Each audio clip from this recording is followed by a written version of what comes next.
Binati mo ang dagat pula, nagbigay ka ng daan. O lahat ay posible,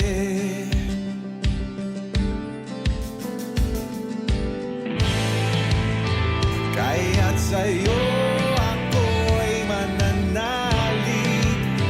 Ikaw ang Diyos ng langit at lupa, ikaw ang Diyos na makapangyarihan. Lahat posible sa nananalig, walang mahirap sa iyo. Lahat ng laban ay kakayanin kasama kita. Kasama kita.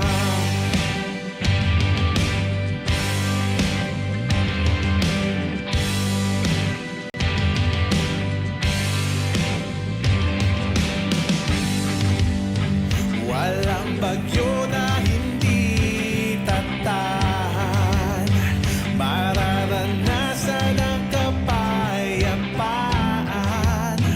O lahat ay posible, wala nang hihigit pa sa iyong ngalan.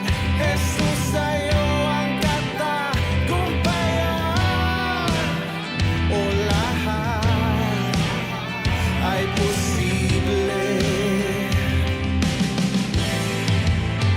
kaya't sa'yo ako'y mananalig. Ikaw ang Diyos ng langit at lupa, ikaw ang Diyos na makapangyarihan. Oh, lahat posible sa nananalig, walang mahirap sa iyo. Lahat ng laban ay kakayanin kasama kita. Lahat posible sa nananalig, walang mahirap sa iyo. Lahat ng laban ay kakayanin kasama kita. Kasama kita.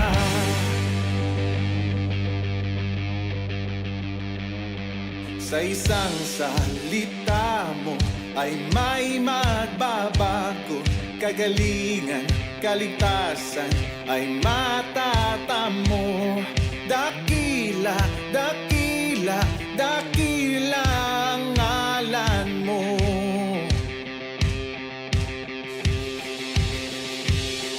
Sa isang salita mo ay may magbabago, kagalingan, kaligtasan ay matatamo. Dakila, dakila, dakila ang ngalan mo. Oh, oh. Sa isang salita mo ay may magbabago, kagalingan, kaligtasan ay matatamo. Dakila, dakila, dakila ang ngalan mo. Oh, oh, lahat posible.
posible.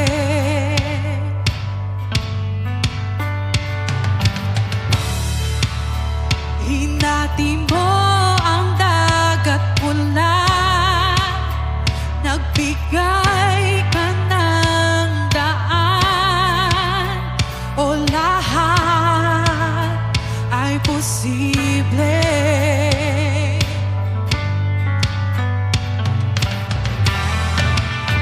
Kaya't sa'yo ako'y nananalig, ikaw ang Diyos ng langit at lupa, ikaw ang Diyos na makapangyarihan. Lahat posible sa nananalig, walang mahirap sa iyo. Lahat ng laban ay kakayanin kasama kita. Kasama kita.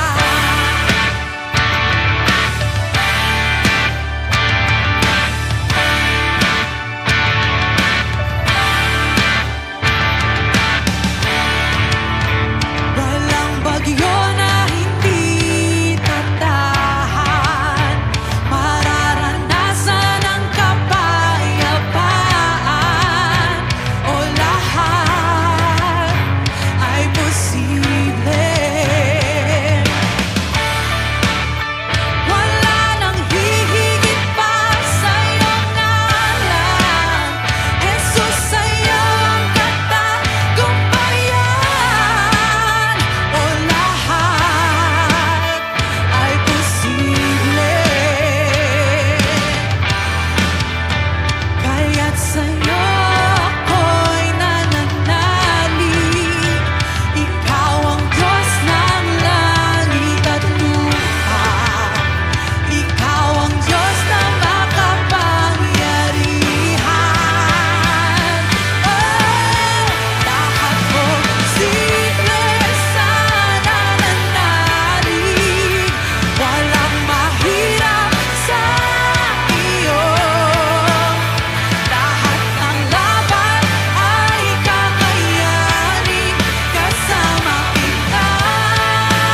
mapagpalang umaga at welcome po sa ating pong Sunday Worship Cell Celebration Bahay Pagsamba. Welcome po sa ating official live broadcast dito po sa His Presence Church, Cavite, Batangas. At tayo po ay napapanood sa ating pong official FB page, His Presence Church, Cavite, Batangas, and also sa ating official YouTube channel. Sa oras din pong ito ay napapanood po tayo live sa ating live streaming. At purihin po ang Panginoon. Magandang umaga po sa ating lahat na nakatutok na po. Maaga pa lang mga kapatid ay tinututukan na ang gawain ng Panginoon sa bawat sandali po ng ating pong every Sunday sa ating pong pananambahan. Magandang araw po Luzon, Visayas, and Mindanao. Magandang araw po sa lahat ng mga kapatid natin na patuloy na nagtatagumpay sa biyaya ng ating Panginoon. Magandang umaga po sa ating lahat. Welcome po again sa ating Sunday Worship Cell Celebration. Sa mga kapatid natin hindi pa nakakapag-like, nakakapag-follow, at nakakapag-share ng ating live broadcast, this is your chance and this is your opportunity to share the good news, ang Word of God, yung mensahe ng Panginoon sa atin sa umagang ito sa mga kapatid natin. Lalo na sa araw na ito, na araw ng linggo, araw ng pagsamba. Kaya sama-sama po tayo na patuloy na pakinggan ang napakagandang mensahe ng Panginoon sa atin ngayon pong umagang ito. Again, welcome po sa ating gawain ng Panginoon. Sa lahat po na nakatutok sa ating YouTube channel, huwag kakalimutang i-hit ang, syempre, ang mag-subscribe, i-hit ang notification bell para lagi po kayong updated sa ating mga YouTube premieres. Ayan, magandang umaga po sa ating lahat. Sa lahat po ng kanilang nagdiriwang na kanilang mga kaarawan at kanilang mga anibersaryo, magandang araw po sa inyo at happy birthday and happy wedding anniversary. Ayan, magandang araw po sa ating lahat. At ganun din mga kapatid sa lahat po ng HPCI family, magandang araw po sa mga kapatid natin na sabay-sabay po na nakatutok at sa mga live online worship streaming sa bawat local churches ng His Presence Church at mga kapatid natin sa Body of Christ. Ayan, magandang umaga po sa ating lahat. Sa mga kapatid natin na nakakapanood po ngayon, maaaring ikaw ay first timer or second time, third, fourth, at kung matagal ka na rito, maraming salamat sa patuloy mong pagsuporta sa gawain ng Panginoon. Tayo po'y magpapatuloy sa umagang ito sa pamamagitan po ng ating pong series, ang Book of Genesis, sa buhay pa rin ni Abraham. At tayo po ay nasa Genesis chapter 20 na po ang ating journey. 5 chapters na lang ay matatapos na itong ating series. Pero bago natin tapusin ito, alam ko marami tayong lessons, inspiration, guidance, and discipline, correction, at training na pinagagawa sa atin ng Panginoon dito po sa ating series sa Book of Genesis. At mahaba-haba po ang ating journey dito. At bakit po paulit-ulit tayo sa Book of Genesis? Bakit di tayo umaalis sa ibang book?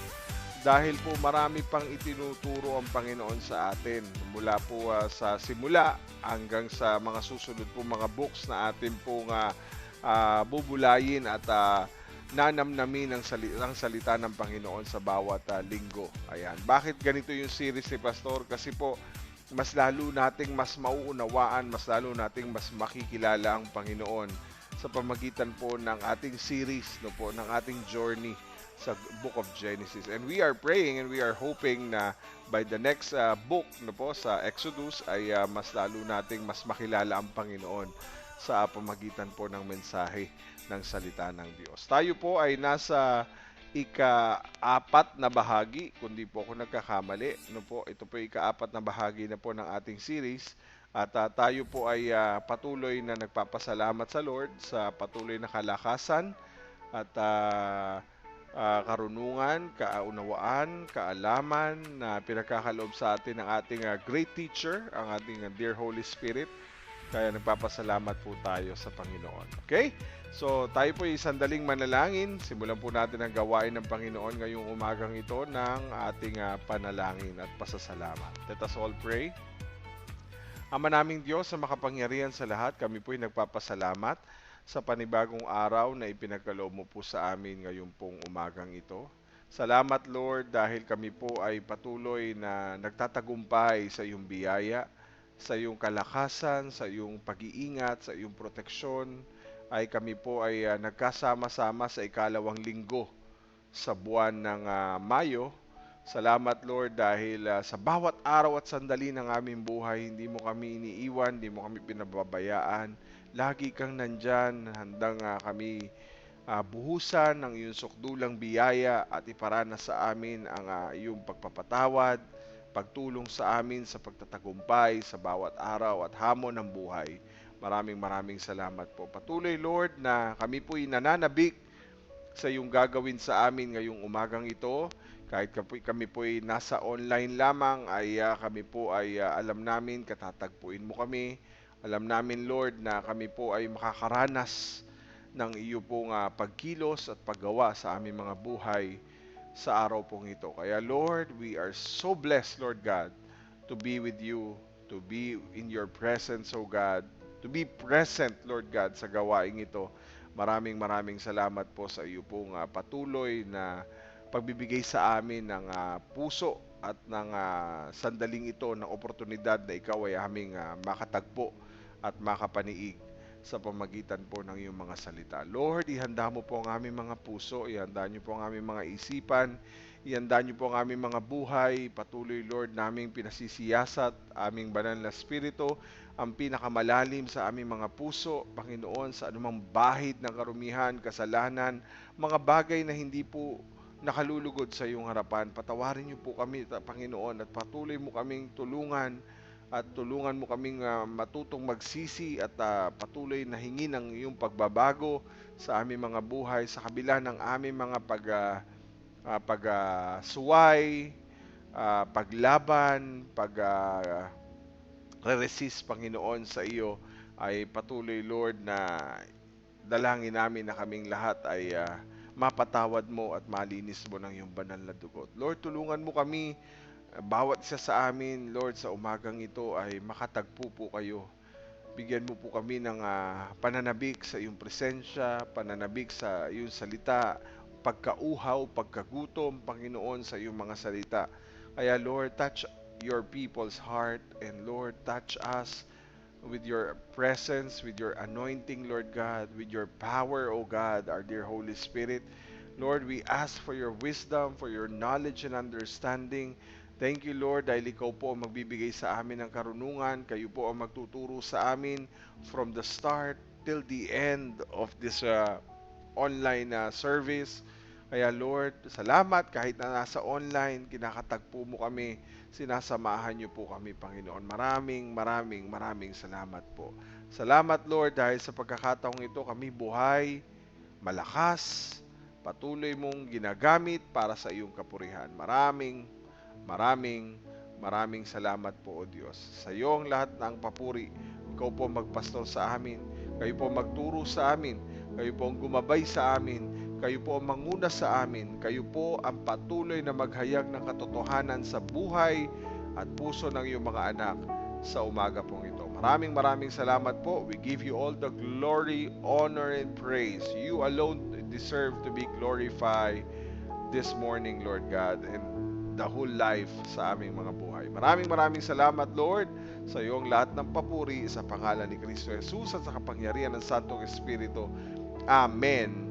Amen at amen. Magandang umaga po sa ating lahat. Again, welcome sa ating pong gawain ng Sunday Worship Cell Celebration. Magandang umaga sa lahat po ng kapatid natin na hindi pa nakakapag-like, nakakapag-follow at nakakapag-share ng ating live broadcast. Mga kapatid, maaari nyo na po itong i-like, i-follow at i-share para lagi po kayong updated sa gawain ng Panginoon. Ganon din sa ating YouTube channel. Don't forget to subscribe and to hit the notification bell para lagi kayong updated sa ating mga YouTube premieres. Magandang umaga po sa ating lahat. May 12, 2024, ikalawang linggo sa buwan ng Mayo. Ayan, magandang umaga po. Again, welcome sa gawain ng Panginoon. Ako po si Pastor Marvin Marquez, ang Senior Pastor ng His Presence Church, Cavite and Batangas, online and face-to-face. Magandang umaga po sa ating lahat and nais ko po kayong bigyan ng konting background sa ating pong naging mensahe sa mga nakalipas na linggo at nakakaisang buwan at mahigit na tayo dito sa Genesis 20, no po, kung paano po, ang title po ng ating series sa Genesis 20 ay When We Mess Up Again. Okay. So, yan po ay iikot. Ang mensaheng ito ay iikot sa Genesis 20 at nawa po ay masundan po ninyo ang bawat bahagi nito at maganda po yung magiging mga itinuturo ng Panginoon sa atin sa mensaheng ito. At naniniwala po ako na hindi po ito aksidente, bagkus meron po siyang plano, meron siyang gustong mangyari. Yung purpose ng Diyos ang ating hihingin na patuloy nating ma-receive no po, mula sa Kanya. Okay? Pinag-usapan na po natin kung paano po naulit muli ang pagkakasala, ang pagsisinungaling na ginawa ni Abraham nang sabihin niyang nan siya ay lumipat mula po sa Mamre, sa Hebron, patungo sa Negev, tapos pumunta po siya sa bayan ng Gerar at doon po ay nakilala po niya si Haring Abimelech, ang hari ng Gerar, at kung saan syempre every time na siya ay umaalis, every time siya ay na mangangamba, natatakot, ay siya po'y umaalis sa isang lugar. At sa pagkakataon pong ito ay dati, nagkaroon ng matinding gutom, lumipat siya sa Egypt, tapos ipinakilala niya si Sarah, hindi bilang kanyang asawa, nagsinungaling siya, kundi tinuring niya, sinabi niya at ipinahayag niya na ang si Sarah ay kanyang kapatid upang siya'y mapangalagaan, maprotektahan, na hindi man lang inisip kung ano magiging resulta ng kanyang pagsisinungaling sa kanyang minamahal na asawang si Sarah. Okay? So sa pagkakataong ito mga kapatid, ganun din, same story, same pattern, same scene, same people no na involved dito pero na-join lang si Haring Abimelech at ang kanyang mga opisyal. So nang sila'y lumipat mula sa Negev, Mamre, Negev to Gerar ay nakilala po ni Haring Abimelech. Kasama ng mga opisyal, nakita nila yung kagandahan ni Sarah sa edad na 89 at nandun pa rin yung malaprinsesang itsura at ganda ni Sarah. At dahil nga po natatakot na naman si Abraham na baka siya'y mamatay, baka siya'y patayin, at siya ay iniisip niya yung kanyang sarili, ayun po nangyari, ay nakilala ni Haring Abimelech si Sarah. At dahil dito mga kapatid, dahil nga merong covenant ang Panginoon kay Abraham at kay Sarah, so nakita po natin, imbis na ang ikompronta o ang kausapin ng Diyos ay si Abraham dahil sa kanyang ginawang kamalian, ang kinausap po ng Diyos ay si Abimelech, si Haring Abimelech. Matapos pong kumprontahin ng Diyos si Abimelech sa kanyang panaginip, agad na tumugon si Abimelech, kinumpronta niya rin si Abraham matapos siyang kumprontahin ng Diyos. At matapos siya ma-receive ang panaginip, ito po ang kanyang naging tugon. Ginawa niya, maaga pa lang, gumising na siya, kinausap niya ang kanyang mga opisyal at yung mga opisyal niya natakot sa ganitong mensahe sa panaginip ni Abimelech. At agad-agad pinatawag niya si Abraham para kumprontahin sa kanyang ginawa. So hanggang sa sinabi ni Abimelech sa kanya, anong ginawa namin sa iyo? Siguro ikinagulat ni Abraham na bakit nalalaman ni Abimelech yung kanyang mga ginawa na kasinungalingan, at imbes na humingi at oportunidad na humingi ng tawad, humingi ng pasensya sa kanyang ginawang pagsisinungaling, ay ginastify niya pa. O para bang ang ginawa niya, hindi naman talaga ako nagsisinungaling, kapatid ko naman talaga siya, sa ama nga lang, hindi sa ina. So yun ang sinasabi niya. Pero nagsinungaling pa rin siya. Minsan, ignorance of the law is not an excuse, di ba? Kaya hindi natin pwedeng sabihin na kahit na mali si Abraham o mali si Abimelech ay hindi pa rin tama yung kanilang ginagawa. Okay? So ngayon po ay pag-uusapan natin yung pang-apat na bahagi kung saan si Abimelech ay patuloy ay pinagpala ni Abraham. Pinagpala ni Abimelech si Abraham. Again, Abimelech blessed Abraham or Abraham. tulad ng sabi ng Diyos sa mag-usapan natin mula verse 14 to verse 16 ng chapter 20 ng Genesis. Verse 14, ibinalik ni Abimelech si Sarah kay Abraham at binigyan pa niya si Abraham ng mga tupa, baka at mga aliping babae at lalaki. Actually, mga kapatid, sa verse 14, tulad ng sabi ng Diyos, lumapit ka kay Abraham, no? Lumapit ka kay Abraham dahil si Abraham ang magiging susi para hindi ka maipanalangin ka at hindi ka mamatay. So, ang tulad ng sinabi ng Diyos kay Abimelech na ibalik ni Abimelech si Sarah kay Abraham, imbis na si Sarah lang ang ibalik ni Abimelech kay Abraham, binigyan pa ng bonus, ng blessing, pinagpala pa niya si Abraham. Binigyan ng tupa, binigyan ng baka, binigyan ng aliping babae at lalaki. So actually, sa puntong ito, pwede siyang magalit. No? Pwede magalit ang hari sa kanya eh. Pwede nga pagbayarin mo ng danyos perwisyo o mga damages sa ginawa mong perwisyo sa amin, Abraham, sa nananahimik kami dito, wala naman kaming kasalanan, pero dahil dinamay mo kami, dapat magbayad ka ng danyos perwisyo. Pero hindi eh. Yung nakaperwisyo sa'yo, imbis na ikaw ay pagbayarin, akalain mo nga naman, siya pa ang pinagpala. Binigyan pa ni Abimelech ng mga tupa, ng baka, ng dagdag na tauhan si Abraham. And sa verse 15, pag pumunta tayo sa verse 15, magugulat din po kayo. Pagkatapos, sinabi pa niya kay Abraham, payag ako, patirahin kayo sa aking lupain. Patitirahin ko pa kayo. Imagine mo, pinerwisyo ka na, niloko ka pa, imbis na magalit ka, hindi, pinagpala mo, pinayagan mo pang patirahin sa lupain ng Herar. Tumira kayo kahit saan nyo gusto. Ayan, sabi nung hari. Isipin nyo po, saan mo gusto. Kahit saan mo gusto, doon ka tumira. Kay Sarah, sa verse 16, no? Sa verse 16, ano sabi naman? Hindi pa natapos doon. Sinabi niya kay Sarah, bibigyan ko ang kapatid mo ng 1,000 pirasong pilak bilang katibayan sa lahat ng kasamahan ninyo na hindi kita nagalaw at para hindi sila mag-isip na nakagawa ka ng masama. Imagine, no? Kay Sarah, sabi niya, bibigyan ko ang kapatid mo. Take note, parang may pagka-sarcasm yan, no? Ng 1,000 pirasong pilak bilang katibayan sa lahat ng kasamahan ninyo na hindi ka nagalaw. No? Wala akong nagawang masama sa iyo. So, generous kay Abraham at sa kabilang banda, generous din kay Sarah, si Abimelech. No, sa halip na paghigantihan ng masama, ang masamang ginawa sa kanya, mabuti ang ginanti niya. So yun sinasabi naman ng Panginoon sa atin. Pag tayo ginagawa ng masama, huwag nating gantihan ng masama, gantihan natin ng kabutihan. Ganon din sa punto ni Abimelech. Pinagpala si Abraham, generous siya kay Abraham, again, protective pa rin siya. Pinotektahan niya pa si Sarah, na sa halip na paghigantian ng masama ang ginawa niya, mabuti ang ginanti ni Abimelech sa kanila.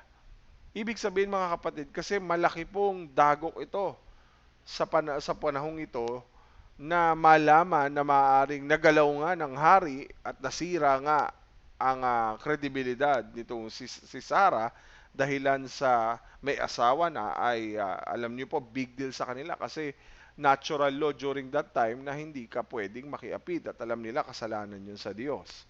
So napakagandang reflection at maaaring napakagandang reminder ito, no?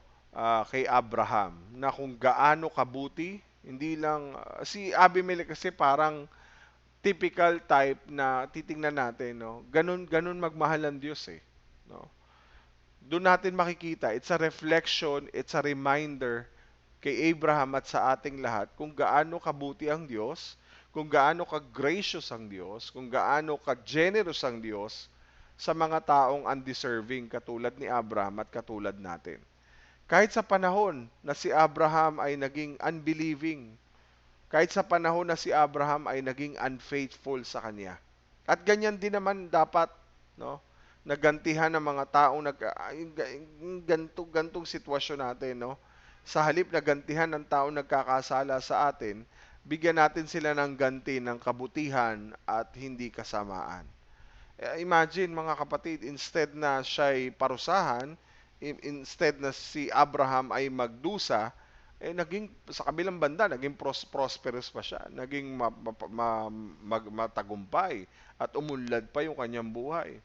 Kahit na 2 beses niyang ipinamigay ang asawa niya, ganun ang naging sitwasyon. No? Hindi naman pwede natin kung gusto mong yumaman, gawin mo rin ang ginawa ni Abraham. No, alam mo na ang gagawin mo, hindi po ganoon. Hindi natin pwedeng tularan si Abraham na nagsinungaling, kunwari kapatid mo, no, 'di ba? Tapos ikaw pinagpala, bira po 'yun. Hindi 'yun dahil sa ginawa ni Abraham kaya siya pinagpala. Hindi dahil sa ginawa niyang kasinungalingan, nagsinungaling ka na kaya ka pa pinagpala, ganun ba ang kaisipan ng marami? No, ganito ba ang iisipin natin? Oh, dapat pala magsinungaling ako para ako naman ang pagpalain. Hindi po. Hindi yun dahil sa ginawa ni Abraham. But in spite of that, mga kapatid, lahat po ng nangyaring ito ay dahil may pinoprotektahang pangako ang Diyos sa atin. Kasama yan sa blessings ng Diyos na ipinangako niya kay Abraham. Na kahit sabi nga ng Bible sa 1 Timothy, if I'm not mistaken, or 2 Timothy, na kahit na hindi tayo tapat, no, ang Diyos ay tapat. Mananatiling tapat. Hanapin ko yun, mga kapatid. Gustong-gusto ko yung text na yun 2 Timothy chapter 2 verse 13 na kung saan if we are faithless, He remains faithful. Hindi man tayo tapat, pero ang Diyos ay mananatiling, mananatiling tapat. Amen.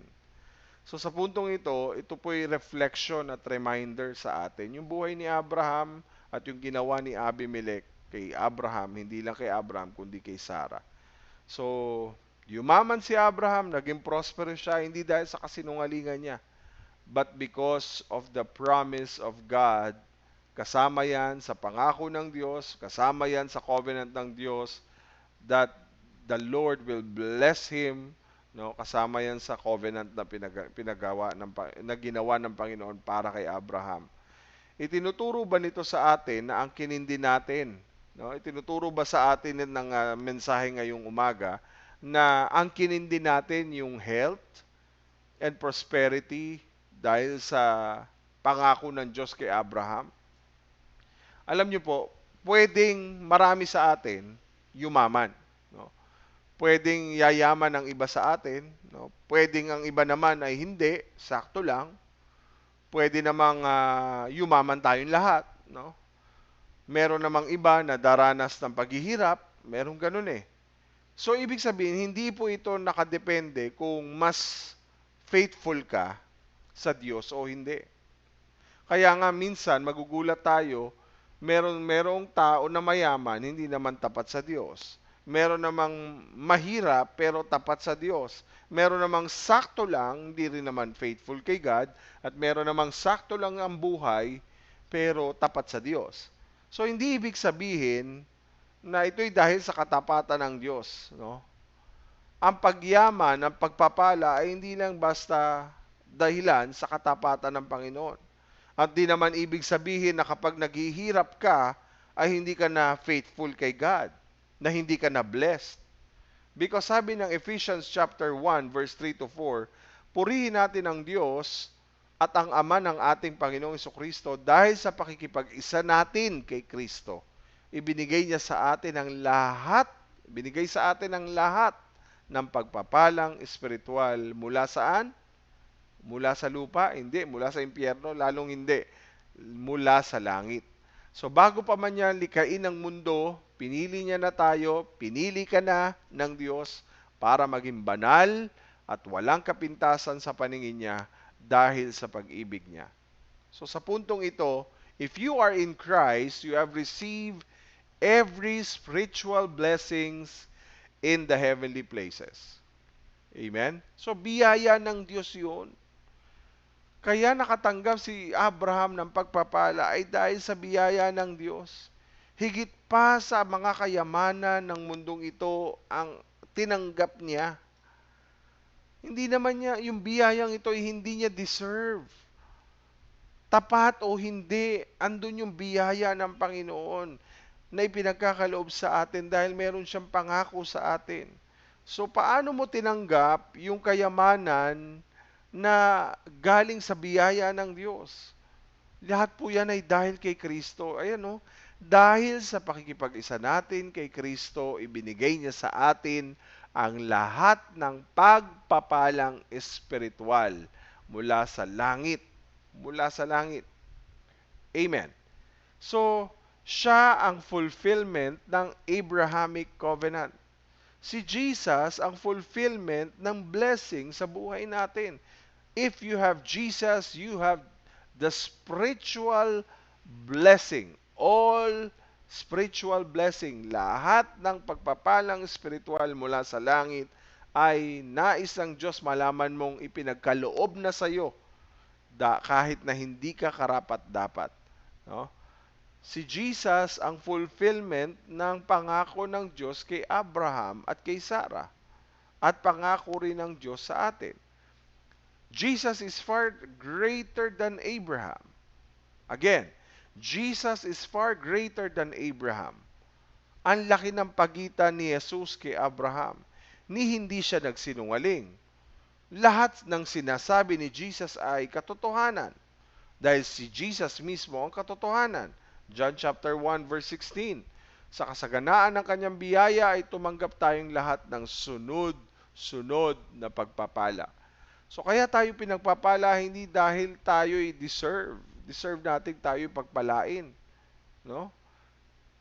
Dahil kay Kristo, sa pakikipag-isa natin kay Kristo, yung kasaganaan ng kanyang biyaya, tatanggap tayong lahat. Sunod na pagpapala. Yan ang sinasabi ng Panginoon. No? Dahil siya ang daan eh. Pagdating sa langit, si Jesus ang daan. Pagdating sa langit, si Jesus ang katotohanan. Pagdating sa langit, si Jesus ang buhay. Kaya sinabi ng Panginoong Jesucristo na walang makakarating doon sa kanyang Ama sa langit kung hindi dahil kay Jesus. So si Jesus ang sagot sa lahat. Hindi niya pababayaan ang kanyang mga minamahal na anak. Hindi niya pababayaan ang church na kanyang itinuturing na bride. Hindi niya hayaan na mapahamak at mawala ng dignidad tulad ng ginawa ni Abraham para lang maligtas ang buhay niya. Gaano karaming pagkakataon na imbis na matagal na tayong sira, pero lagi tayo inililigtas ng Panginoon sa kanyang biyaya, sinasagip, inaalis ng Diyos sa mga pagkakataon na masisira na at mawawala na tayo ng dignidad at mapapahamak tayo. Pero salamat because Christ loved the church and gave Himself for her that He might sanctify her. Ephesians 5:25-26.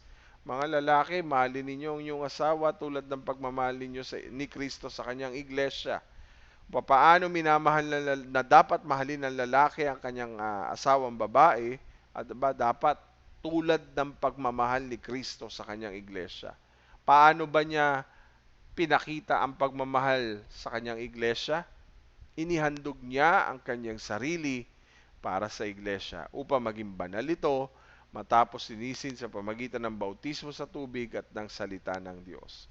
So sa puntong ito mga kapatid, makita natin ang tunay na nagmamahal ay inihahandog ang kanyang sarili para sa kanyang minamahal.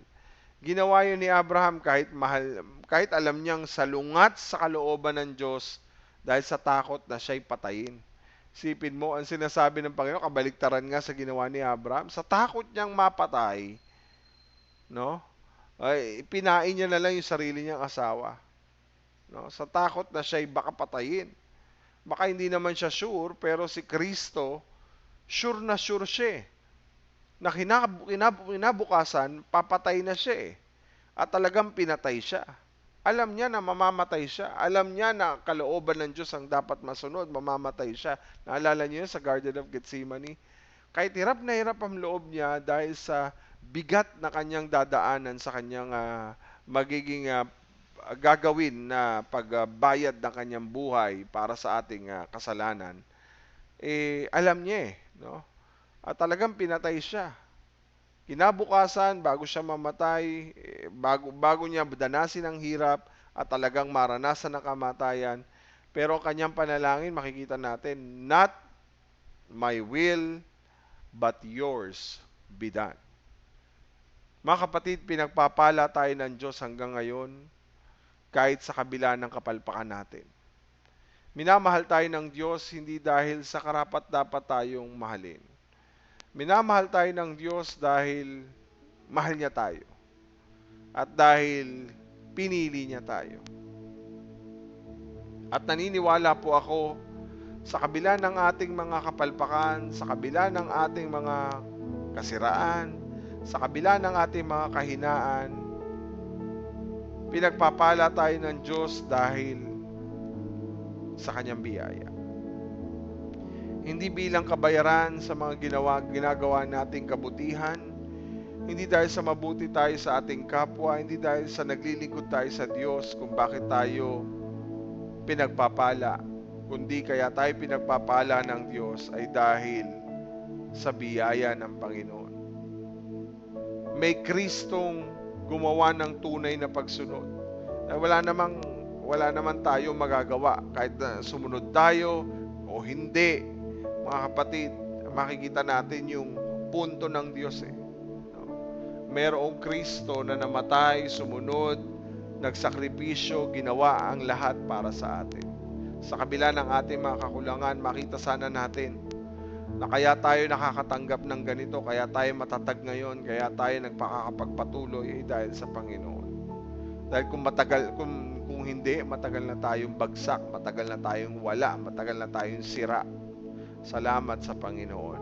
Ito'y patuloy na paalala sa atin, mga kapatid, sa umagang ito, sa maikli nating mensahe ngayon pong umaga, na gusto ng Panginoong ipaunawa sa atin at napakagandang reflection at reminder ito sa buhay ni Abraham at sa buhay nating lahat kung gaano kabuti ang Diyos sa atin. Isipin mo, gaano siya kabuti sa atin, gaano siya kabuti sa iyo. Sa kabila ng mga dami ng ating kamalian, sa kabila ng ating kakulangan, gaano ba ka-gracious ang Panginoon sa atin?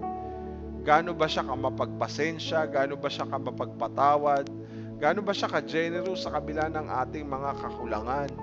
Sa kabila ng ating mga hindi natin ginagawa? Mga kapatid na tama at panay mali sa kanyang harapan, pagsuway, lagi po nating nararanasan yung kanyang kabutihan. Makikita natin kung gaano kabuti, ka-gracious, ka-generous ang Diyos sa kanya, kay Abraham, kahit hindi niya deserve ang lahat ng ito. Kahit sa panahon na siya'y walang pananampalataya at paniniwala, at kahit nawala ang kanyang katapatan, mga kapatid, nakita natin ganun kabuti ang Panginoon sa atin. Mga kapatid, nawa po'y nagbigay sa atin ng hamon ang mensahe po ngayon pong umaga. Sa maikling sandali ng ating mensahe, nawa po'y naiparating ng Panginoon ang kanyang napakagandang paalala sa atin. Ang kanyang wagas at sukdulang biyaya. Bago po tayo magwakas, mga kapatid, pwede ba nating awitin ang awit na ito, ang sukdulang biyaya ng ating Panginoon? Kasi ito pong awit na ito ay patuloy na nangungusap sa aking puso, na patuloy na nagpapaalala sa akin kung gaano katapat, gaano kabuti ang ating Panginoon sa lahat ng sandali ng ating buhay. At bago tayo manalangin, awitin muna natin ng buong buo itong sukdulang biyaya ng ating Panginoon. Sabay-sabay po nating awitin at sandali po tayong tumahimik. Namnamin natin kung gaano katindi ang pagmamahal ng Panginoon para sa atin.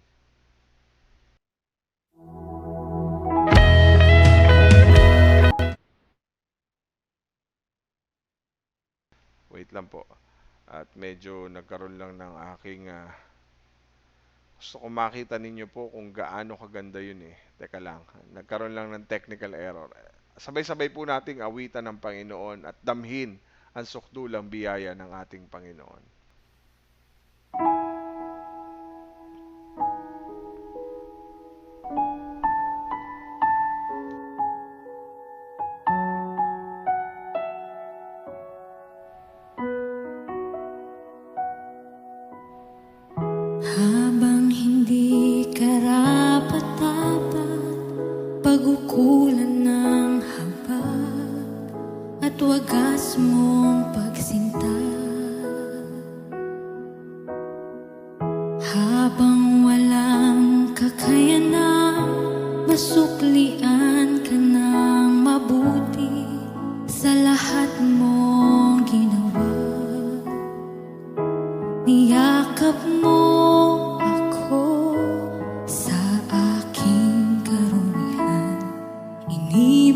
mo ako nang di kayang tumbasan.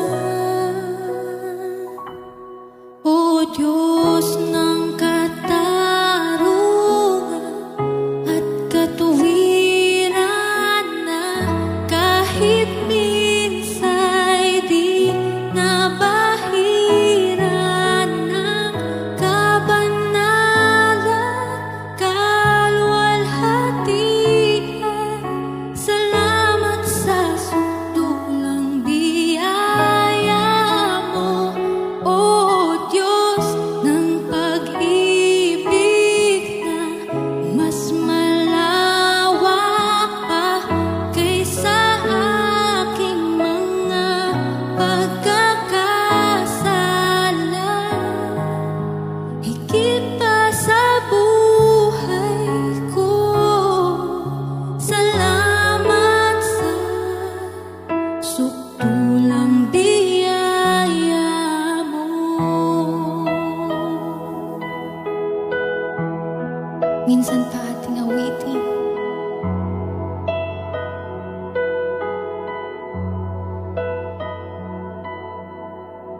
Habang hindi karapat-dapat, pagkukulang ng habag at wagas mo pagsinta. Habang walang kakayanan, masuklian ka ng mabuti sa lahat mong ginawa.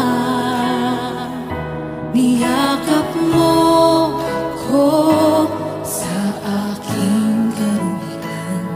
Inibig mo ako nang di kayang tumbasan. O Diyos ng katarungan at katuwiran na kahit minsa'y di nabahiran ng kabanalan, kaluwalhatian. Salamat sa sukdulang biyaya mo, O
Purihin ka, Panginoon, sa umagang ito. Salamat dahil sa iyong sukdulang biyaya sa amin.